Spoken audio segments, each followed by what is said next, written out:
Juan Kabanata 6, on. Pagkatapos ng mga bagay na ito ay napasa ibayo si Jesus ng dagat ng Galilea sa dagat ng Tiberias. 2. At sumunod sa kaniya ang malaking pulutong, sapagkat nakita nila ang mga tanda na kaniyang ginawa sa mga may sakit. 3. At umahon si Jesus sa bundok, at dooy naupo siyang kasama ng kaniyang mga alagad.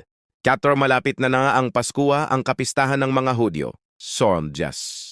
Itinaas nga ni Jesus ang kaniyang mga mata at nakita na ang isang malaking pulutong ay lumalapit sa kaniya at sinabi kay Felipe, "Saan tayo bibili ng tinapay upang makakain ang mga ito?" Yaks, at ito'y sinabi niya upang siya'y subukin, sapagkat nalalaman niya ang kaniyang gagawin. Hoto, sinagot siya ni Felipe, ang 200 denaryo na tinapay ay hindi magkakasya sa kanila upang ang bawat isa ay makatikim.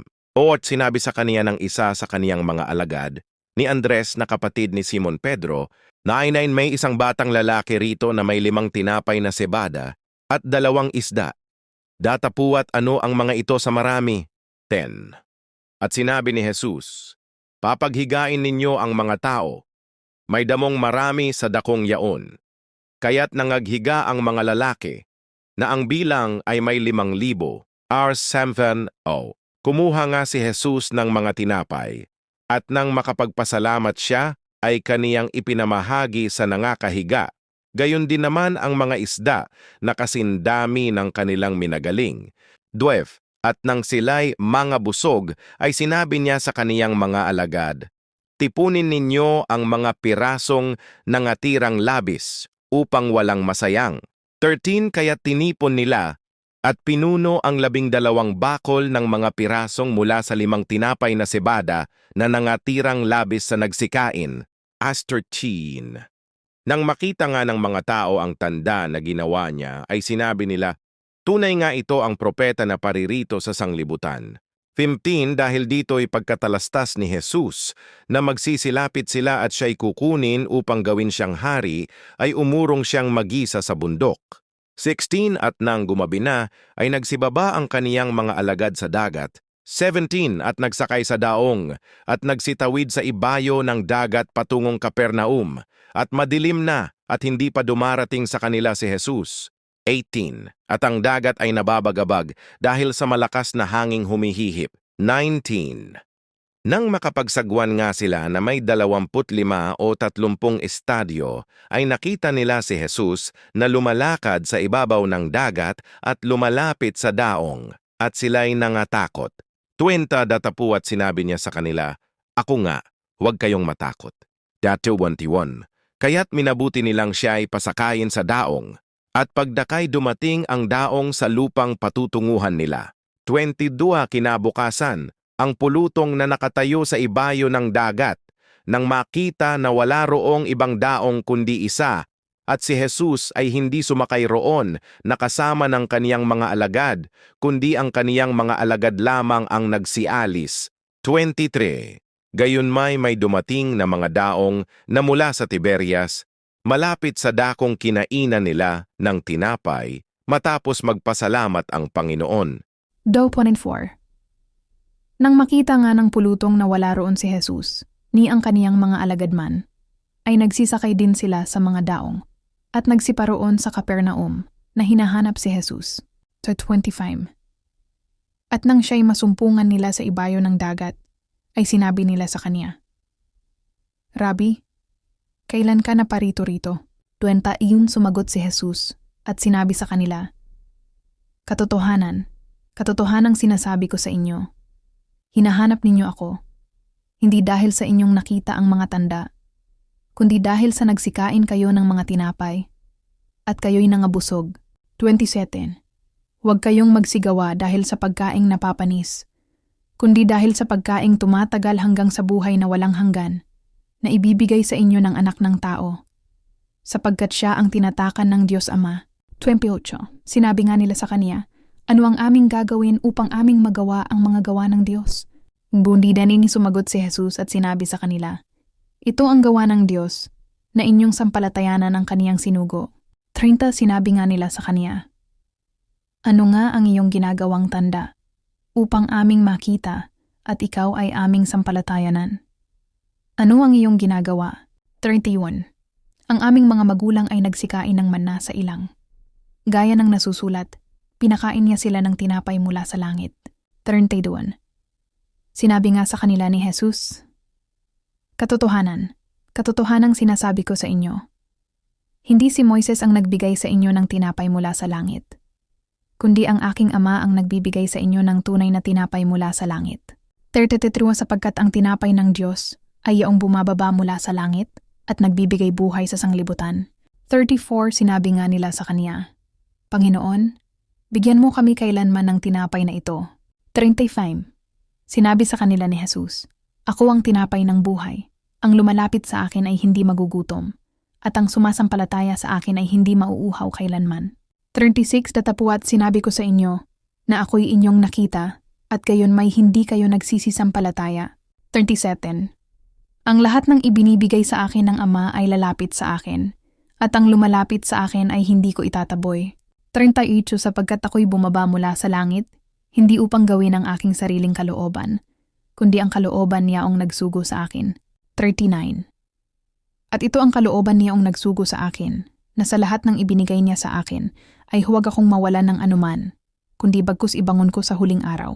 Pagkwarita sapagkat ito ang kalooban ng aking Ama, na ang bawat nakakakita sa anak at sumasampalataya sa kaniya, ay magkaroon ng buhay na walang hanggan, at siya'y aking ibangon sa huling araw.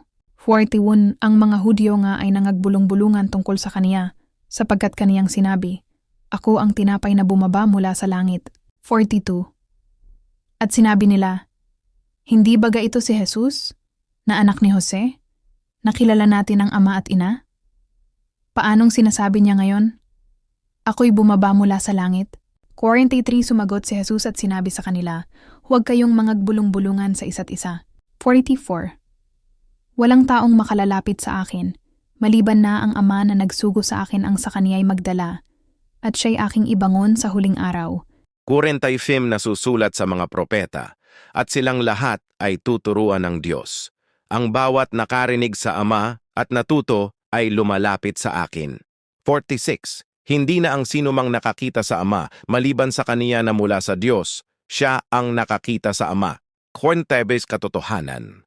Katotohanang sinasabi ko sa inyo, ang sumasampalataya ay may buhay na walang hanggan.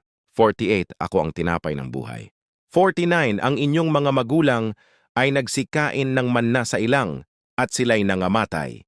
50. Ito ang tinapay na bumababa mula sa langit upang ang sinumang kumain nito ay huwag mamatay. 51. Ako ang tinapay na buhay na bumaba mula sa langit. Kung ang sinuman ay kumain ng tinapay na ito, siya'y mabubuhay magpakailanman. At ang tinapay na aking ibibigay ay ang aking laman na aking ibibigay dahil sa ikabubuhay ng sanglibutan. Phrase Tidu.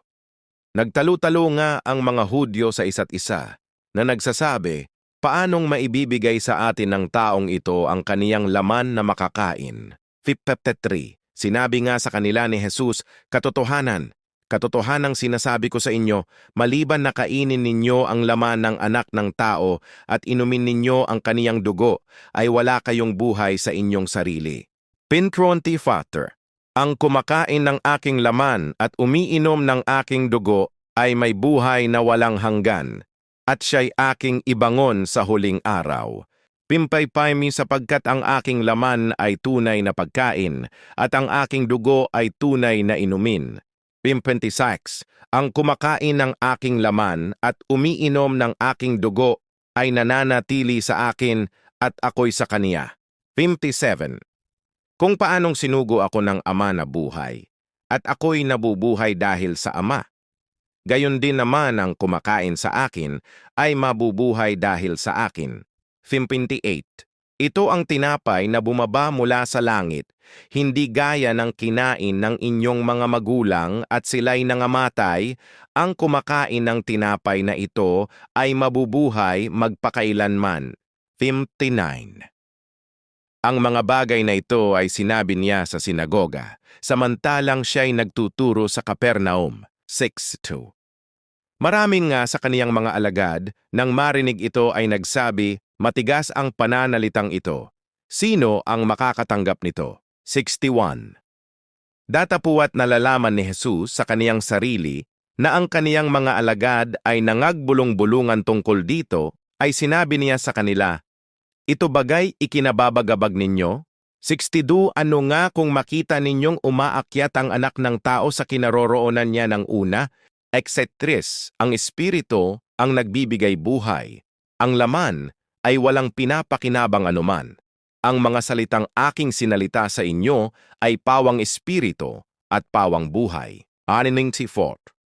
Ngunit may ilan sa inyo na hindi nagsisisampalataya. Sapagkat talastas ni Jesus, buhat pa ng una kung sino ang mga hindi nagsisisampalataya at kung sino ang sa kaniya'y magtataksil. 65. At sinabi niya, "Dahil dito'y sinabi ko sa inyo, na walang makalalapit sa akin, maliban na ito'y ipagkaloob sa kaniya ng Ama."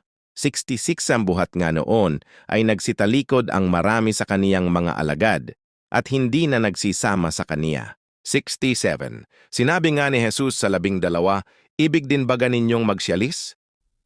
Sinabi nga ni Jesus sa 12, "Ibig din ba ninyong magsialis?" 68. Sumagot sa kaniya si Simon Pedro, "Panginoon, kanino kami magsisiparoon? Ikaw ang may mga salita ng buhay na walang hanggan." 69. At kami nagsisisampalataya at nangakikilala na ikaw ang banal ng Diyos. Siunta sumagot si Jesus sa kanila, "Hindi baga pinili ko kayong 12, at ang isa sa inyo ay Diablo?" Numniwan, ito'y sinabi niya tungkol kay Judas na anak ni Simon Iscariote, sapagkat siya nga ang magtataksil sa kaniya, bagaman siya'y isa sa 12.